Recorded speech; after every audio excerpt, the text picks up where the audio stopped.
Hello, it's Farrell Yoakum with This One That Reaches and Teaches, and spend a few minutes with my favorite people in the world, classroom teachers.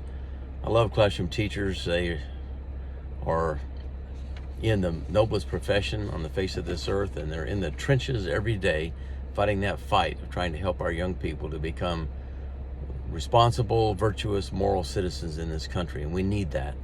And so I want to do everything I can to try to be of assistance. So my last video talked about leadership, and I got some feedback that people liked that.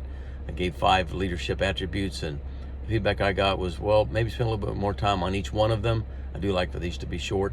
So I wanted to today to address the virtue of being calm. And some people might think that is a virtue, but it is. It places us in a win-win situation when we can always be calm, where the person we're dealing with and ourselves can talk to one another in a way that is not angry and forcible, but that keeps us calm and keeps us in communication, allows us to have respect for one another. So one of the sayings that I use in my trainings is, use calm to regain calm.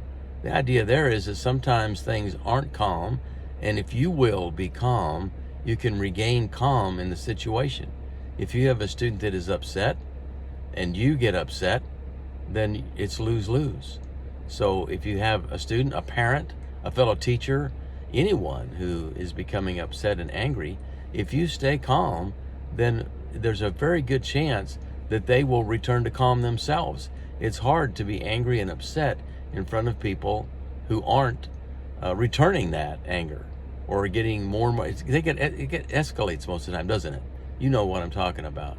So I would be willing to bet you, I remember as a rookie teacher, that I used yelling and screaming and begging and pleading and doing some things I wish I had not have done. And definitely I was not calm in the classroom. Often I was not calm. And I lost respect of my students. So I'm going to bet if any of you have been teaching any length of time, a year or more at least, you've had some time, even if you're a person who usually stays calm, I'm going to bet you that there's been some moment, some event, something that happened to you that caused you to lose calm. So maybe we can increase the opportunities for you to become calm, and the times you do become calm. I'll probably never get to 100%, but maybe we'll increase it. So just a few things to say about being calm.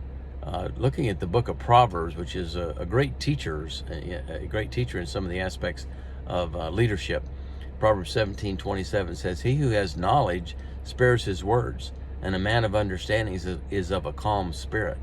So this verse is really emphasizing the importance of self-control, which is what we want our students to start learning. Self-control and avoiding reckless speech, which can happen to us when we escalate things or when we think that we cannot allow our students to behave that way, and somehow or another believing that it's our job to make them to behave. We can't make anyone behave. We can only control ourselves, and we should do that. Proverbs 14:29 says this, excuse me, "If you stay calm, you are wise, but if you have a hot temper, you only show how stupid you are." That's a pretty strong one right there.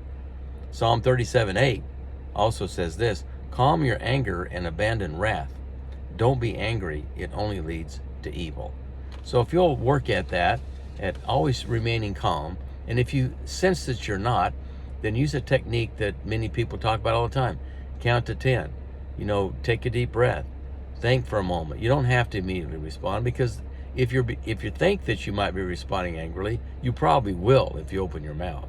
So control yourself and take every thought captive, and make sure that you are showing your students what leadership is like as you try to provide a win-win situation for your students, for your parents, for fellow teachers, for your family, for administrators, for anyone that you come in contact with. I hope that you'll use those things. I hope they're useful to you. And so for now, for Discipline That Reaches and Teaches, we're going to sign off, and we'll see you next time. Have a great day.